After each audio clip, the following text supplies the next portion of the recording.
그런데 윤석열 대통령보다 조금 더 빨리 포항을 찾은 사람이 있습니다. 바로 제1야당 대표입니다.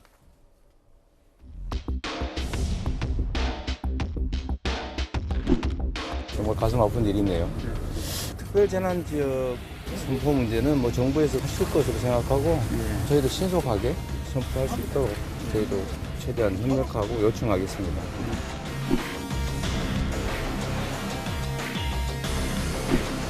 요방도 다 물이 하여튼 저 위에까지 들어왔으니까 저기 있죠. 저까지 들어왔으니까 몽땅 다 강제.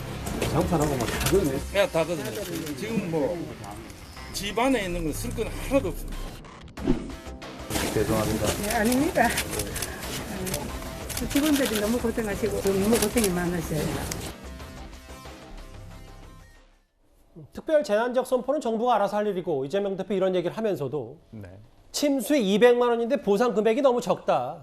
지원 금액 올리는 걸 정부와 협의할 것이다. 일단은 본인 스스로가 바로 포항으로 또 이재명 대표도 갔어요. 네, 누구보다도 행정적인 부분에서는 과거 성남시장 2번, 그다음에 경기도지사를 거치면서 이러한 어떤 현장 민생에서 이렇게 돌봐야 될 것들, 그리고 재해가 발생했을 때 어떤 대응 태세 이런 부분들은 누구보다도 잘 하실 거라고 잘 아실 거라고 생각하고, 그래서 아마 오늘 최고위를 불참하고 바로 포항으로 가셔가지고 아마 이런 현장에서 정치를 현장에서 이걸 좀 돌봤는데요. 저는 어찌 보면 이재명 대표가 그 취임사, 당대표 취임사에서도 가장 강조했던 말이 민생이었거든요. 저는 그런 점에서 항상 정치보다는 민생이 앞서야 된다. 국민을 위하는 그것이 바로 위하는 것이고, 지금 어찌 보면 국회라든지 그리고 지금 정치 상황들이 전부 다 약간 여당이나 야당이 전부 다 경색 국면에서 뭔가 돌파구가 필요하다면 그것이 바로 민생 지원이라고 생각합니다. 일단 포항을 일찌감치 찾아서 민생 행보를 보인 이재명 대표인데 그럼에도 이것과 관계없이 검찰은 이재명 대표를 직접 조사 없이 공직선거법상 허위 사실 공표 혐의로 재판에 넘길 가능성이 꽤 높기 때문에요. 오늘 포항을 찾은 이재명 대표에게 기자들도 이 부분을 계속 질문을 했습니다. 공소시효 만료 앞두고 대표님 기소 가능성도 지금 계속 거론되고 있는데요. 혹시 입장 있으실까요? 오늘 김건희 특검법 발의됐는데 거기에 대한 대표님 입장 어떻게 되실까요? 포항을 다녀오고 나서 기자들이 이런저런 질문을 했어요. 특히 그 기소 얘기에 대해서 사법 리스크 관련해서는 별다른 반응이 없는데 어떻게 상대당으로서 판단하세요? 네, 우선 이 기소 문제, 사법 리스크에 대해서는 절대 발언을 하지 않겠다. 이런 전략으로 보이거든요. 그런데 지금 잘 보면요. 법을 무시하고 있고, 그리고 경찰의 출석에 응하지 않고 있습니다. 예, 지금 공소시효가 완성되는 날이 금요일인데요. 맞아요. 금요일은 연휴기 때문에 사실상 내일 결정이 나는 거예요. 그렇다면 아무리 뜻이 좋아도 보는 사람으로 하여금 이것은 출석에 응하지 않기 위해서 도피했다, 도주했다 이렇게 보이는 겁니다. 우리가 여야 관계없이 민생을 놓고서는 치열하게 경쟁해야 됩니다.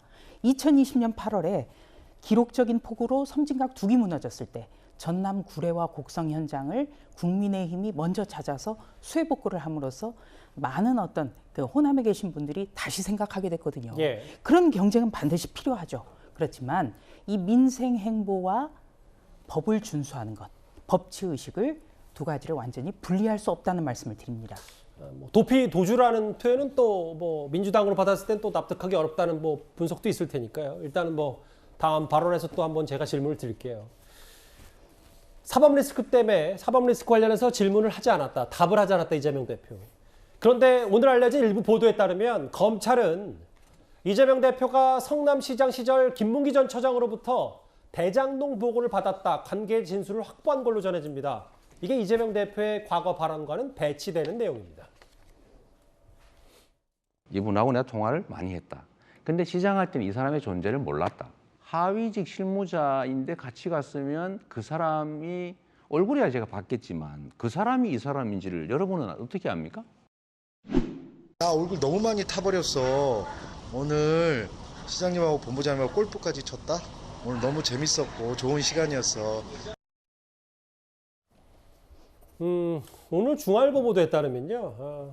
사실 김문기 처장은 날 아는지 모르지만 나는 모른다라는 발언을 여러 차례 했는데 김문기 처장이 당시 성남시장인 이재명 시장실을 방문해서 대장동 개발 사업 관련 보고를 한 적이 있다. 이런 진술을 확보했기 때문에 뭐 기억이라는 게 뭐 있을 수도 있고 없을 수도 있는 부분이 아니라 뭔가 명백한 증거를 찾았다. 검찰은 뭐 이렇게 보고 있는 겁니까? 저는 이렇게 생각합니다. 기억이라고 하는 것은 있을 수도 있고 지워질 수도 있는 거잖아요. 그런 측면에서 모른다고 했다고 해서 이걸 허위사실 공표로 해서 수사하고 기소하고 재판을 받게 한다고 한다면 결과적으로는 정치인들이 어떤 표현의 자유라든가 의사 표현을 할 때는 굉장히 위축될 수밖에 없고 이런 것들을 모두 검찰과 사법부가 재단해서 정치적인 운명을까지도 결정한다라고 하는 것은 결코 바람직하지 못하다라고 생각이 되고요. 또한 9년 전에 골프를 쳤다라고 하는데 김문기 처장이 그런 말을 하잖아요. 가족들한테 나 시장님하고 골프 쳤어. 기분이 너무 좋아 라고 하잖아요. 그거 뭐냐면 평소에 그만큼 친하지 않은 관계여서 이런 기회에 같이 한번 쳤기 때문에 굉장히 기뻐하는 거거든요. 그래서 김문기 처장 입장에서 보면 이재명 지사를 기억할 수밖에 없지만 이재명 지사 입장에서는 과거 9년 전에 골프를 친 걸 가지고 마치 지금 김문기라고 하는 그 이름과 사람과가 일치하는 그런 기억들을 가지고 있지 못하다라고 해서 골프 때문은 아니고 뭐 시장실에 직접 보고한 거 아니냐 이 부분 때문에 검찰이 들어보는 거 아니겠습니까? 그것도 마찬가지라고 생각해요. 시장실에 굉장히 많은 사람들이 보고를 하죠. 예. 근데 보고한 사람들의 얼굴은 알 수 있지만 이름을 기억하지 못할 수 있거든요.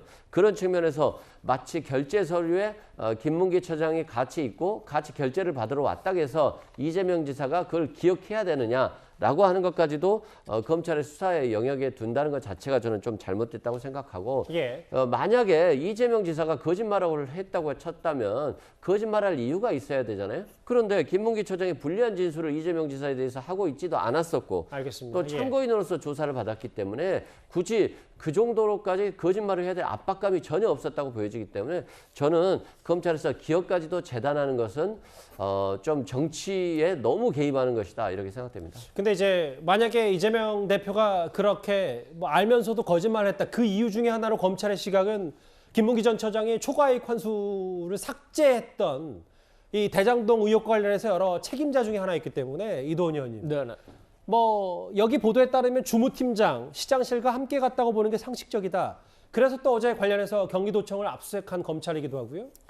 지금 검찰이 찾고 있는 것은 그러니까 작년 10월 20일 국정감사에서 이재명 당시 지사가 했던 발언이 실수로 어떤 말 실수를 한 게 아니라 준비된 거짓말이었다. 그 준비된 거짓말을 찾는 거예요. 무슨 소리냐면은 국정감사를 앞두고 반드시 주요 현안에 대한 그 질문에 대한 답변을 준비하지 않습니까?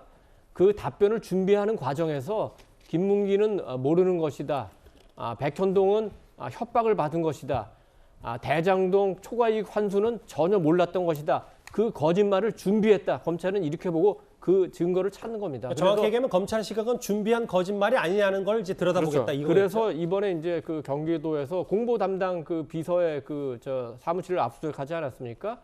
그러면은 10월 20일 날 국정감사가 있었으면 한 적어도 일주일에서 열흘 전부터는 국정감사의 주요 현안에 대한 답변을 준비했을 거 아닙니까? 그럼 그 답변 준비하는 과정에 김문기 처장 관련된 부분, 백현동 관련된 부분, 대장동 관련된 부분 다 있지 않았겠습니까? 거기에 어떻게 준비했느냐? 이걸 보면은 이것이 준비된 거짓말인지 단순한 말실수에 의한 이재명 의원의 표현대로 말꼬투리였는지 그거를 구분할 수 있게 되는 거겠죠. 이번 여러 혐의, 허위사실 공표에 대해서 과거 민주당 인사들의 발언이 다시 한번 내로남불 얘기가 나오고 있거든요. 그 화면이 있는데 저희가 바로 한번 만나보겠습니다. 이재명 대표는 꼬투리 잡기식 정치 탄압에 끌려다니지 않을 것입니다. 법위의 굴림에 자유민주주의를 유린하는 것은 오히려 자유한국당이 아니었는지 되묻지 않을 수 없습니다. 자유한국당은 보통 시민들과 똑같이 신속히 검찰의 조사에 응해주기를 바랍니다. 평범한 국민 가운데 200일을 넘게 검찰 수사를 거부할 수 있는 사람은 단 한 명도 없습니다. 국회의원이나 정당이 법위에 군림할 수 있다는 발상은 민주주의와 아무 인연이 없습니다.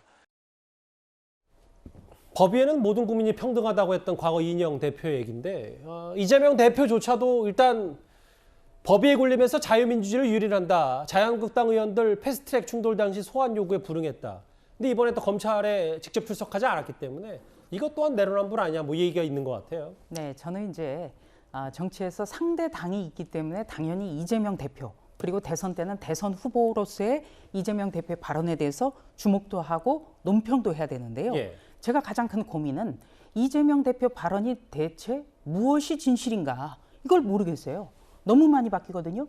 조금 전에 이인영 의원의 발언이 나왔습니다만 조금 아쉬운 게 2019년 11월에 이재명 당시 경기지사의 발언이 있었어요. 뭐라고 했냐면 법 앞에 평등을 이야기하면서 대통령이라도 수사기관의 조사에 불응한다면 강제 수사해야 된다고 본인이 이야기를 했습니다. 예. 그렇다면 본인이 지켜야 되는 거죠. 근데 다른 사람에게는 강제 조사를 해야 된다고 해놓고 본인은 안 지켜요. 그리고 2017년 7월에는 적폐와 불의를 청산하는 게 정치보복이라면 그런 정치보복은 맨날 해도 된다. 이렇게 이야기를 했습니다만 지금 10여 가지의 각종 의혹은 문재인 정부에서 수사가 진행됐어요. 그런데 문재인 정부에서 시작된 것도 정치보복이라는 주장이에요.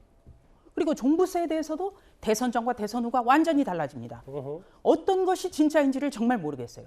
이게 굉장히 심각한 문제입니다. 그리고 이 정치인에게 있어서 가장 중요한 것이면서 치명적인 건 거짓말입니다. 예. 거짓말이 굉장히 위험하죠. 닉슨 대통령이 왜 하야를 했습니까? 거짓말 때문이었어요. 이재명 대표는 지금 선택적 기억을 이야기하고 있는 겁니다. 자, 어떤 수사라든지 재판에서 10년 전의 일도 너무나 뚜렷하게 기억을 한다면 그 사건에 대해서는 오히려 그 사람의 증언을 눈여겨보지 않아요. 의도적이거든요. 그런데 당장은 모르는 것 같아도 과거 인연을 들이대면 충분히 알 수 있는 것을 끝까지 잡아댑니다. 가령 이 김문기 전 처장 같은 경우에는 9박 10일 동안 호주와 뉴질랜드 여행을 갔고 알겠습니다. 또 대장동의 주무팀장이라는 게 다 나왔잖아요. 몇 개월 동안. 그런데 여기에 대해서 지금까지도 전혀 기억이 안 난다? 이게 오히려 이상한 거예요.